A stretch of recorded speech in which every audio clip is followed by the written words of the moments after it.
아동발달 지원 계좌 사업인 디딤 씨앗 통장 알고 계시죠? 예, 있습니다. 이게 보호대상 아동하고 기초수급가구 아동 등 취약계층 아동들에 대해서 이제 18세 이후 사회 진출할 때 미리 목돈을 모아서 정부가 이제 매칭해가지고서 만드는 그런 통장인데요. 이게 올해 7월 기준으로 보면 63,700여 명이 가입돼 있고 적립액이 7,358억 원 정도 되는 걸로 이제 아동권리보장원 자료에 보면 그렇게 나와 있습니다. 그렇습니다.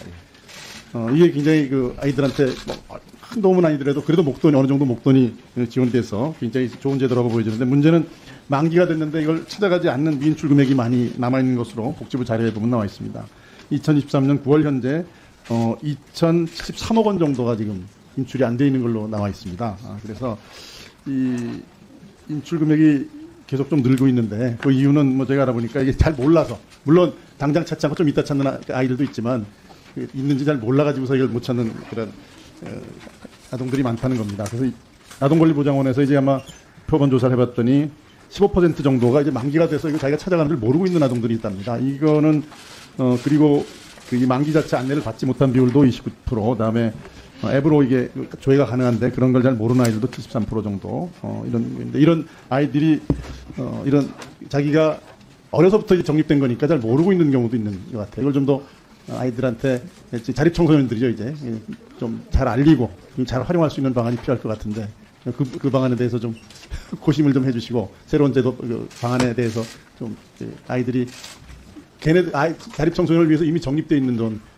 그 돈을 잘 활용할 수 있는 방안을 좀 강구해 주시길 부탁드립니다. 예, 그렇게 하도록 하겠습니다. 사실 많은 청년들이 본인이 원하는 것도 있지만 또 일부는 그 시드머니 자체가 또 기부로 또 이어지기 때문에 본인이 모르는 경우도 있는 것 같습니다. 그래서 거기에 대해서는 제가 사전에 좀 알리고 또 어떤 때는 뭐 통장 입금을 시킨다라든지 그런 방안을 통해서 자기가 저축한 돈하고 저희가 엎어준 같이 보태준 돈은 충분하게 찾아갈 수 있도록 그렇게 하겠습니다.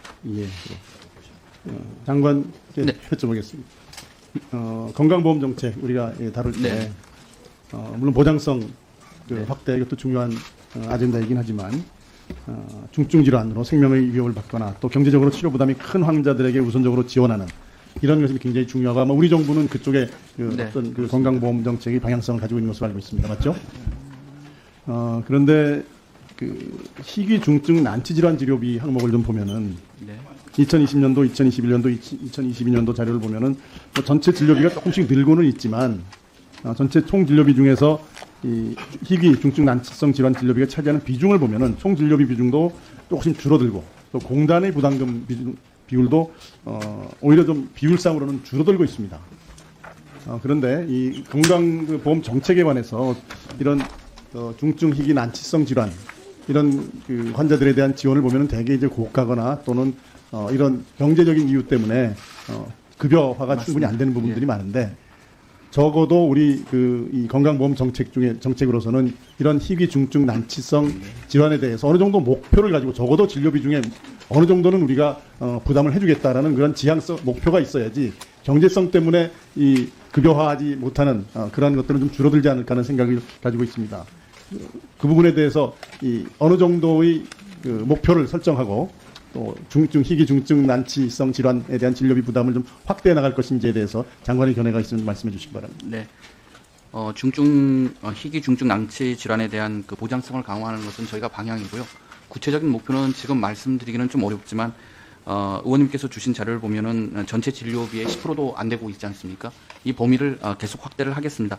근데 다만 지금 의원님께서 지적하신 것처럼 중증 난치성 질환 같은 약제비가 굉장히 비싸기 때문에 또 약가 협상과 관련한 또 그런 전략도 있고 그래가지고요. 근데 확대는 하겠습니다. 확대는 하고 정부가 의지를 가지고 확대를 하고 그러한 내용을 재정의 지속 가능성 확보와 함께 저희 건강보험 기본 계획에 반영을 해서 발표를 하도록 하겠습니다. 네. 면역 항암제 같은 경우에 네. 이게 아마 고가 이야기 대부분 고가 이야기일 텐데 이 면역 항암제 같은 경우는 기존의 항암제로서는 치료하기 어려운 그러한 생존율이 낮은 암들에 있어서 거의 환자들의 유일한 희망이나 대안인 경우가 많이 있습니다. 그런데 식약처에서 이미 허가를 받은 그러한 면역 항암제임에도 불구하고 실제 급여화된 거는 그렇게 많지가 않습니다. 그래서 현재 뭐 키트루다, 옵티보, 디센트릭, 바벤쇼 이런 면역 항암제들이 있는데 네. 좀 이 적응증에 대해서 좀 복지부에서 좀 더 전향적인 자세를 가지고 어떻게 보면은 희귀 난치성 암 환자들이 마지막 희망이라고 할 수 있는 것들에 대해서 정부가 경제성보다는 이 복지의 차원과 국민들의 어떤 건강과 생존권을 보장한다는 차원에서 경제성보다는 그런 차원에서 좀 관심을 가지고 네. 급여하에 좀 박차를 가해주시길 부탁드립니다. 네, 검토하겠습니다.